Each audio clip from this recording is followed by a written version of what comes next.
Meus irmãos, por causa da nossa natureza pecaminosa, em consequência da queda e do pecado, da corrupção do nosso próprio coração, nós somos tendentes a sermos esquecidos, a nos esquecermos com muita facilidade das manifestações da misericórdia, da bondade e da graça do Senhor para com as nossas vidas. Evidentemente que não deveria ser assim.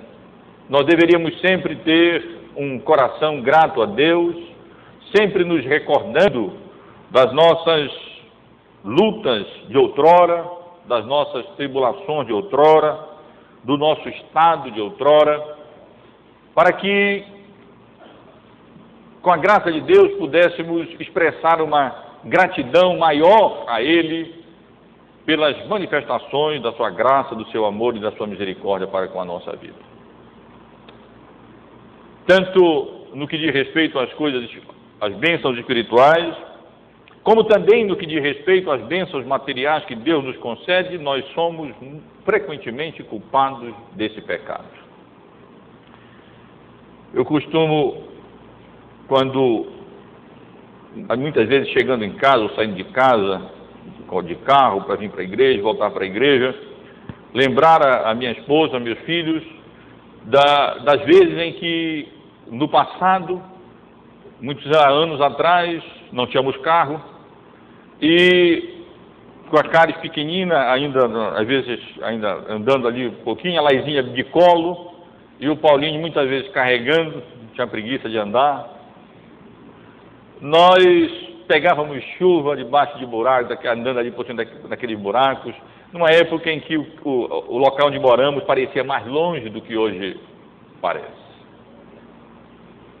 É tão fácil a gente esquecer as coisas. Hoje a gente sai de carro, pega um carro na garagem, com conforto, com comodidade, chegamos à igreja, sem aquelas tribulações, e meus irmãos, com muita facilidade nós esquecemos das coisas do passado, das bênçãos que Deus nos tem concedido, e às vezes não temos um coração grato diante do Senhor. E assim, nessas coisas menores, materiais, a mesma coisa acontece muitas vezes na nossa vida, no que diz respeito às bênçãos espirituais que Deus nos concede. Com frequência nós esquecemos do nosso estado de outrora e da maravilha da graça de Deus sobre as nossas vidas, que nos transformou, que nos mudou, que nos fez novas criaturas em Cristo Jesus. O texto que eu considerei com os irmãos na semana passada, os 10 primeiros versículos do capítulo 2, o apóstolo Paulo contrasta o estado terrível em que aqueles irmãos da igreja de Éfeso se encontravam outrora, quando eles estavam cativos do príncipe deste século, dominados pelo mundo e presos pela própria natureza pecaminosa deles. E o apóstolo Paulo lembra aqueles irmãos também do imenso amor, da rica misericórdia de Deus, do grande amor com que ele os havia amado e a profunda transformação espiritual que ocorrera no coração deles como manifestação da graça, da misericórdia e do amor do Senhor. Eles que estavam mortos dos seus delitos e pecados foram vivificados em Cristo, foram ressuscitados com Cristo e com Cristo foram assentados nos lugares celestiais. E tudo isso, Senhor, fez para a manifestação da sua misericórdia, da sua graça, da excelência dos seus atributos e das suas obras. Mais uma vez, irmãos, nesses versículos que eu acabei de ler, do verso 11 ao versículo 13, o apóstolo Paulo contrasta o estado de outrora da igreja, daqueles irmãos para os quais ele estava escrevendo, com a situação presente deles pela misericórdia de Deus, pela mesma graça de Deus, pelo sangue do Cordeiro. Portanto, diz o apóstolo Paulo, lembrai-vos de que outrora vós, gentios na carne, chamados de incircuncisão por aqueles que se intitulam circuncisos na carne por mãos humanas, naquele tempo estáveis sem Cristo, separados da comunidade de Israel e estranhos às alianças da promessa, não tendo esperança e sem Deus no mundo. Mas agora em Cristo Jesus, vós que antes estáveis longe, fostes aproximados pelo sangue de Cristo. Nesses versículos, uma vez mais, o apóstolo Paulo procura estimular a memória daqueles irmãos para que eles tivessem um coração grato a Deus, não esquecendo do estado deles de outrora e da misericórdia e da graça de Deus, que havia transformado e mudado a situação em que outrora eles se encontravam.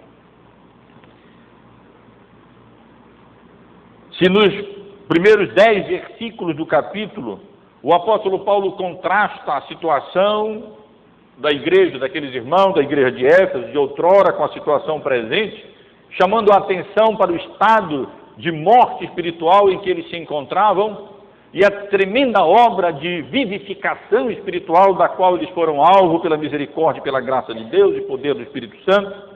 Nesses versículos, irmãos, o apóstolo Paulo contrasta também o estado de outrora com o estado presente, mas ele o faz do ponto de vista da relação deles com o Israel de Deus, com a igreja de Deus, e do ponto de vista da relação deles com o próprio Deus em Cristo Jesus. Como os irmãos podem perceber, o apóstolo Paulo inicia essa sessão dizendo, lembrai-vos, recordai-vos, não vão esquecer com facilidade o estado em que vocês se encontravam outrora. Será que vocês já esqueceram? É como se o apóstolo Paulo estivesse dizendo, no intuito não de repreender aqueles irmãos, mas de animar e de encorajar aqueles irmãos, fazendo suscitar nele um espírito de gratidão maior, que vem de uma percepção mais clara da imensa obra que Deus realizou por eles em Cristo Jesus.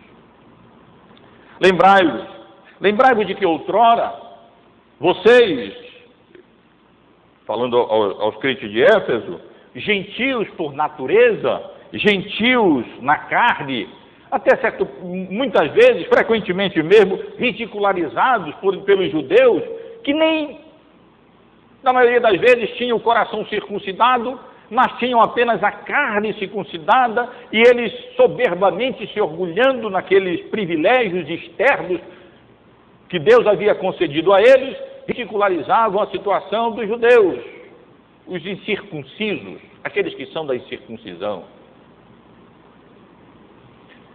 Mas se indevidamente os judeus menosprezavam os gentios, chamando-os de incircuncisos, quando muitas vezes eles próprios eram circuncisos apenas na carne, mas não eram circuncisos no coração.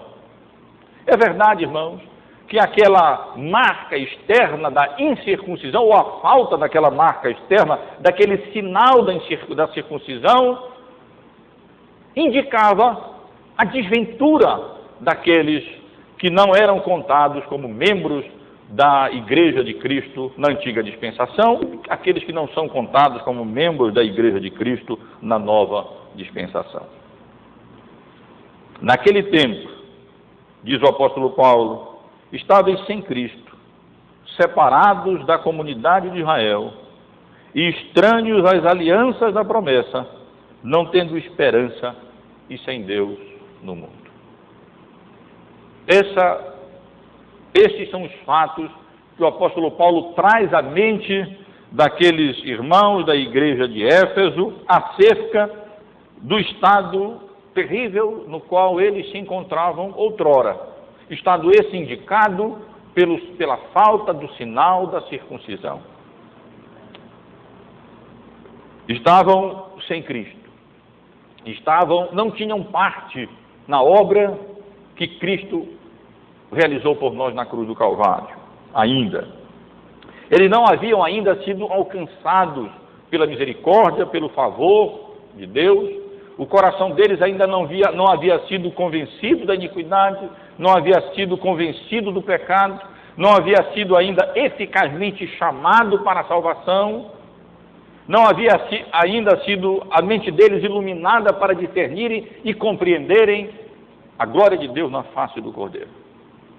Eles ainda não tinham parte na obra de Cristo, em Cristo, estavam separados de Cristo. E porque eles estavam separados de Cristo, uma série de circunstâncias, de consequências, adivinham daí. Separados de Cristo, eles estavam separados da comunidade de Israel. O texto original usa uma expressão forte, eles estavam alienados da comunidade, da igreja de Deus, do povo de Deus, no Antigo Testamento, Israel, no Israel de Deus, no Novo Testamento, a igreja do Senhor Jesus. Eles estavam longe da comunhão com os irmãos. Eles estavam distantes de usufruírem das bênçãos que Deus concede de maneira especial ao seu povo. Mais do que isso, irmãos, porque eles estavam separados da comunidade de Israel, porque eles não faziam parte do povo de Israel, a igreja de Deus no Antigo Testamento, na antiga dispensação, eles também eram estranhos às alianças da promessa. Eles não tinham parte nas alianças da promessa. É claro, nós sabemos que, em última instância, há uma só aliança, a grande aliança da redenção, que a Trindade foi firmada na Trindade, dentro da Trindade, pela Trindade, na eternidade, com vistas à redenção dos eleitos de Deus. Mas esse pacto eterno, essa aliança eterna, ela vai sendo implementada historicamente através de diversas alianças que Deus fez com o seu povo na antiga aliança, no Antigo Testamento, e que ele faz com o seu povo, a igreja, nessa nova dispensação da graça. Deus chamou Abraão e disse: de ti, Abraão, eu farei uma grande nação. Tu serás, de ti, eu farei vir o meu povo, te abençoarei ricamente, e através de ti abençoarei todas as nações da terra. Eu serei o teu Deus, tu serás o meu povo. Essa é a aliança que eu faço contigo. Essa é a promessa que eu faço contigo. Tu serás o meu povo peculiar. Eu serei o teu Deus. Tu serás o objeto do meu cuidado, do meu favor, da minha proteção, da minha direção, da minha misericórdia, da minha graça. Eu te guardarei, eu te protegerei, eu te conduzirei no bom caminho. Desfrutarás dos meus oráculos, das minhas revelações, terás a minha palavra, serás diferente dos demais povos, porque tu terás a lei do Senhor, lei diferente de todas as demais leis das outras nações. E através daquelas palavras, Deus firmou essa aliança, esse pacto com Abraão, e periodicamente Deus foi renovando essa aliança com outras pessoas na história do povo de Israel. E dentro dessa aliança, ela consistia basicamente de promessas, uma série de promessas. Uma promessa inicial, fundamental, de Deus ser o povo, de ser Deus ser o Deus daquele povo, e aquele povo ser o povo peculiar, propriedade exclusiva, especial, objeto do favor e do cuidado do Senhor. Os israelitas, segundo a carne, estavam dentro desse pacto. Eles eram o povo do pacto, o povo da aliança. Eles tinham essas promessas de Deus, de serem abençoados por Deus e de serem utilizados como instrumento de bênção, de graça para outras nações e de desfrutarem do favor especial de Deus. Mas os gentios não tinham essa promessa. Eles não eram o povo do pacto. Não havia sido com eles que Deus havia feito essa aliança da graça de abençoá-los e de protegê-los e de guardá-los e de se manifestar entre eles e de se fazer presente no meio deles.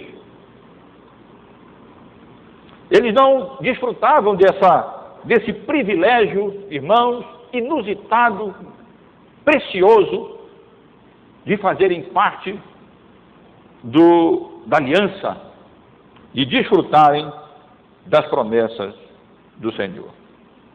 Como eles eram estranhos às alianças da promessa, coisa terrível acontecia com o povo, com os gentios. Eles não tinham esperança. Eles eram povos sem esperança. Mas vocês poderiam dizer, não, a antropologia religiosa tem percebido que todos esses povos acalentavam algum tipo de esperança futura, após a morte, coisa dessa natureza. É verdade, essas coisas estão sempre presentes nos diversos povos. Mas elas são absolutamente sem sentido. Elas são esperanças absolutamente vãs, por uma razão muito simples, porque são esperanças que não são fundamentadas em promessas.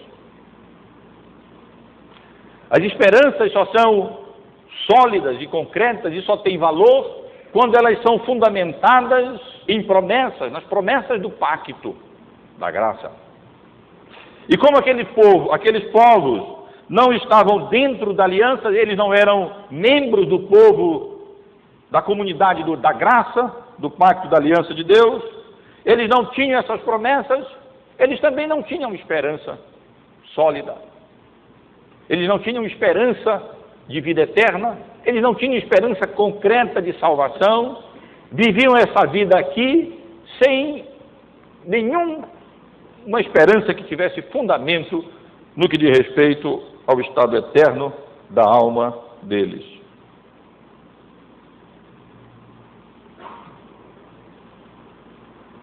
E não tendo esperança, meus irmãos, eles viviam nesse mundo como as pessoas que não têm Deus. Eles viviam como ateus nesse mundo. Mais uma vez os irmãos poderiam dizer, mas sempre nós encontramos nesses povos algum tipo de adoração, algum tipo de divindade. É verdade, mas esses deuses não são nada. Do ponto de vista da revelação bíblica, esses deuses não passam de imaginações humanas. E aqueles que andam e adoram esses deuses todos, na verdade, do ponto de vista bíblico, eles andam como pessoas tateando no escuro, sem Deus no mundo. Eles tropeçam, não sabem que tropeçam. Eles adoram a criatura ao invés do Criador. Eles se tornaram vãos em seus próprios raciocínios e acabaram sufocando a revelação de Deus e trocando-a pela injustiça, pela iniquidade, pela mentira, e passaram a adorar a criatura ao invés de adorarem o Criador. Portanto, meus irmãos, quando o apóstolo Paulo descreve os gentios aqui como aqueles que outrora, no passado, estavam sem Cristo, e porque estavam sem esperança de Cristo, de Messias, ou mesmo já depois, quando Cristo veio, já sem ainda parte em Cristo Jesus, eles estavam separados da comunidade da graça, alienados da igreja de Cristo. Eles eram estranhos às alianças, a aliança da redenção e as promessas contidas na aliança, especialmente as promessas do Messias, do Salvador, do Redentor. Em consequência disso, não tendo promessa, eles não tinham esperança. E eles viviam nessa vida sem o verdadeiro Deus, sem Yahvé, sem Deus no mundo. Que terrível era a situação dos gentios sem Cristo. E quão terrível era a situação, portanto, daqueles irmãos que hoje confessavam a Cristo como Salvador das suas vidas. Eles não desfrutavam de nenhuma dessas bênçãos em Cristo Jesus. Aqui o apóstolo Paulo está ressaltando exatamente essa situação difícil, terrível, quando aquele povo estava apartado da graça de Deus, apartado da comunidade da aliança, apartado de Deus, apartado de Cristo, e portanto não tinham esperança e viviam sem Deus no mundo. Se os irmãos recordam, em Romanos, não me falha a memória, no capítulo 9, o apóstolo Paulo faz o contrário. Ele mostra os privilégios do povo judeu,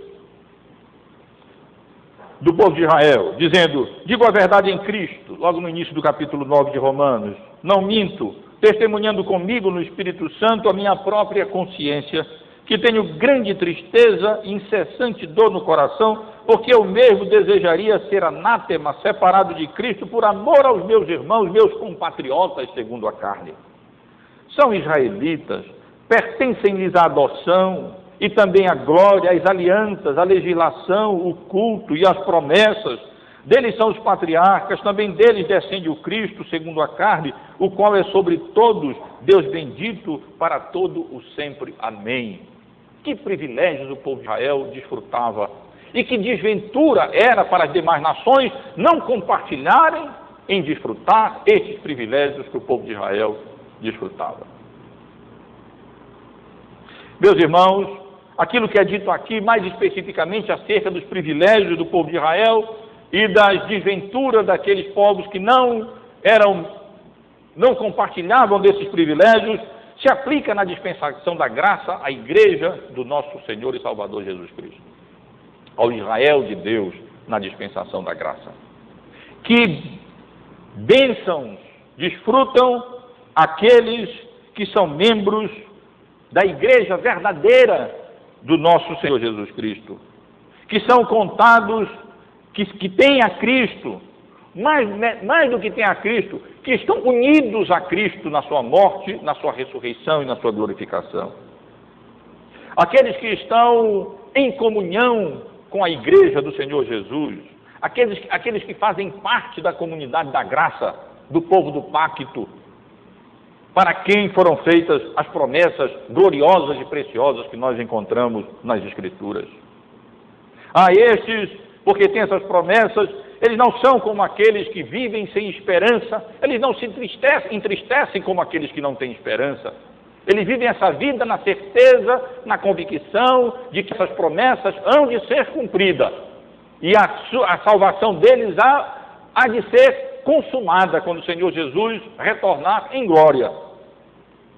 E assim eles vivem, não como quem não tem Deus no mundo, tateando de um lado para o outro, mas como tem paz no coração, porque tem Deus no mundo, tem parte em Cristo, é membro da comunidade da graça, tem as promessas de Deus e, portanto, tem o seu coração firme e acalentado nas promessas do pacto, nas promessas da graça.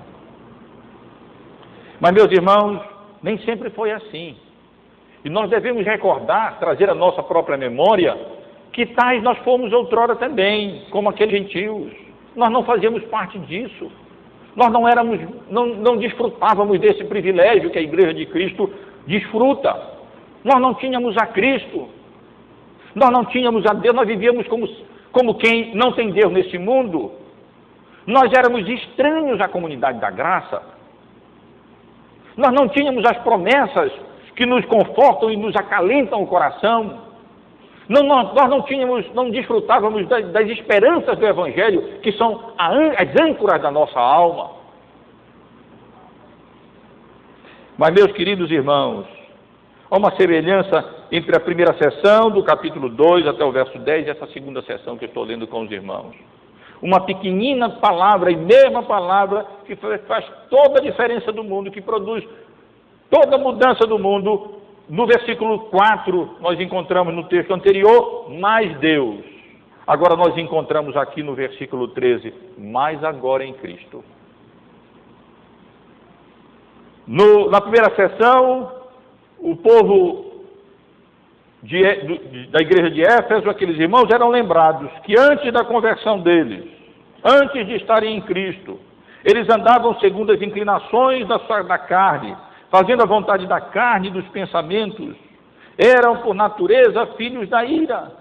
Eles andavam segundo o curso desse mundo, andavam energizados pelo príncipe da potestade do ar, que atua nos filhos da desobediência.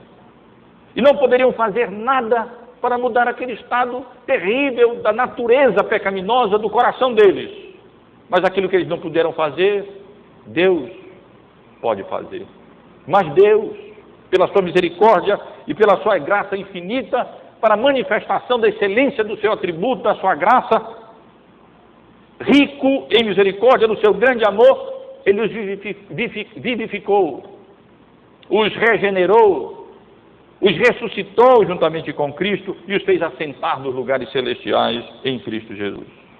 E nessa outra sessão, irmãos, depois de descrever agora esse estado terrível do povo gentil, em particular da igreja, dos membros da igreja de Éfeso, tais como eles eram outrora, no que diz respeito ao relacionamento, ou à falta de relacionamento, de ter parte com a igreja de Cristo, e da falta de relacionamento com Deus, porque essas coisas andam juntas, absolutamente juntas.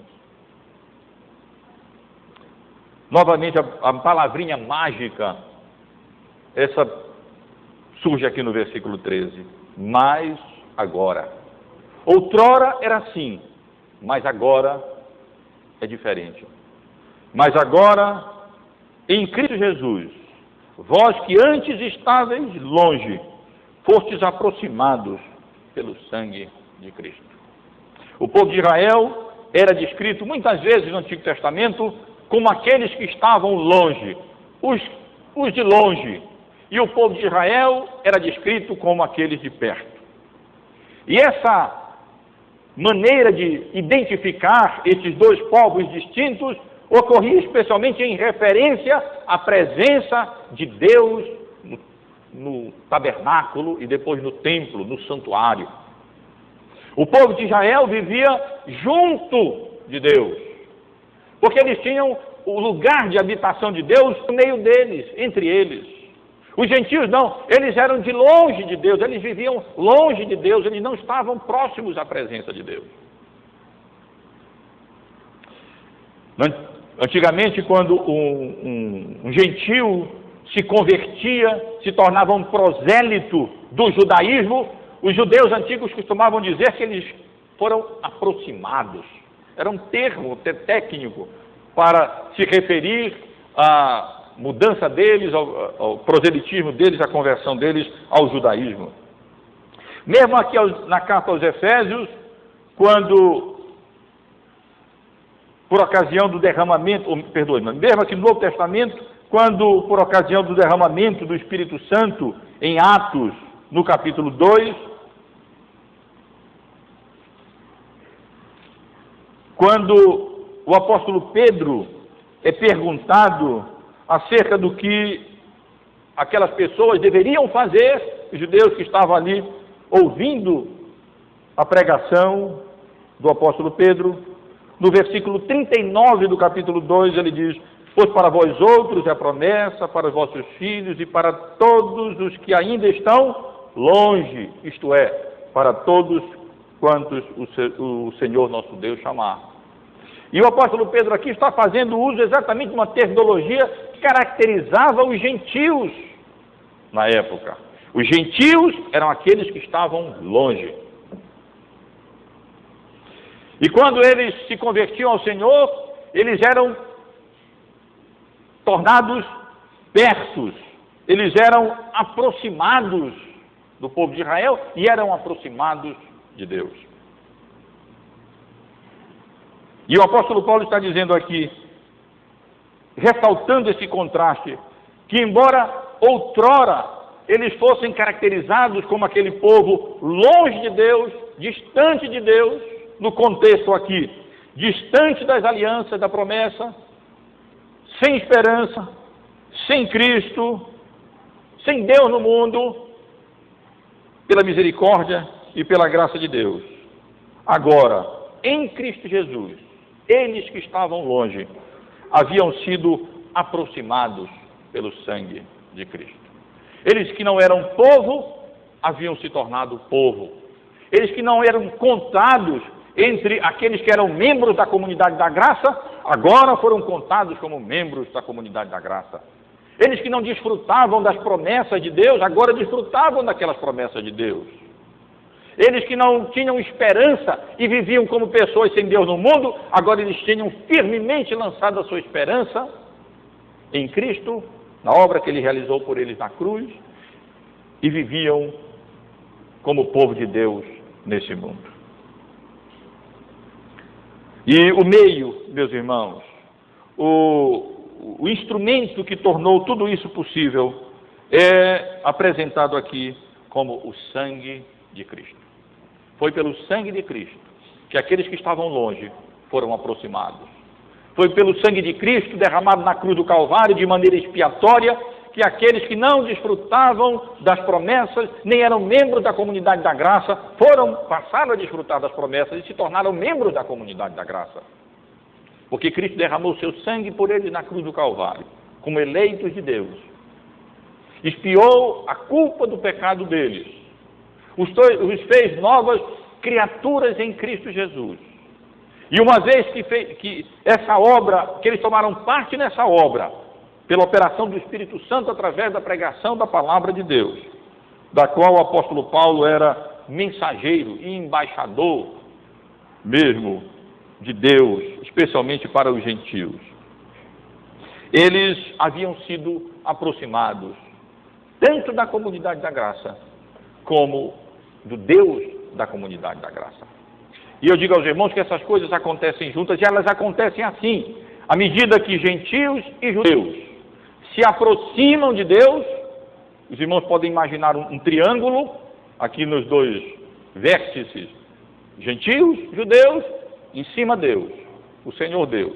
À medida que eles se aproximam de Deus, e eles só podem fazer isso pelo sangue do Cordeiro derramado na cruz, gentios ou judeus, eles estão ao mesmo tempo se aproximando uns dos outros e participando e se tornando membros do mesmo corpo. E esse é o assunto que o apóstolo Paulo vai desenvolver a partir do versículo 14, e se Deus permitir, nós estaremos considerando na semana que vem. Mas, meus queridos irmãos, eu quero ressaltar aqui, aplicando esse texto à nossa realidade. Deus tenha misericórdia de nós e não nos permita esquecer a situação terrível do nosso estado de outrora. Não apenas no que diz respeito à nossa natureza, os primeiros 10 versículos que consideramos semana passada. Não apenas no que diz respeito ao fato de que nós vivíamos encantados pelos acenos do mundo, seguindo o curso da correnteza do mundo, éramos cativos do príncipe deste século, dominados pela nossa natureza pecaminosa, pela vontade da carne, dos pensamentos não regenerados, mas também era realidade a nosso respeito, de que nós éramos estranhos ao povo de Deus. Nós não tínhamos a Cristo, nós não fazíamos parte do povo da aliança, nós não tínhamos as promessas, e nós não tínhamos esperança nessa vida, e nós vivíamos como sem Deus no mundo. Esse era o nosso estado de outrora. Ninguém nasce regenerado. Nós nascemos em estado de pecado, e nós viemos a esse mundo naquela situação terrível, alienados de Deus, das coisas de Deus, vivendo como sem Deus no mundo, e separados da igreja de Cristo, mas pelo sangue do Cordeiro. Nenhum mérito é apresentado aqui, como não foi apresentado nos 10 primeiros versículos. Não que nós tenhamos feito qualquer coisa nesse sentido, mas Deus fez em Cristo Jesus.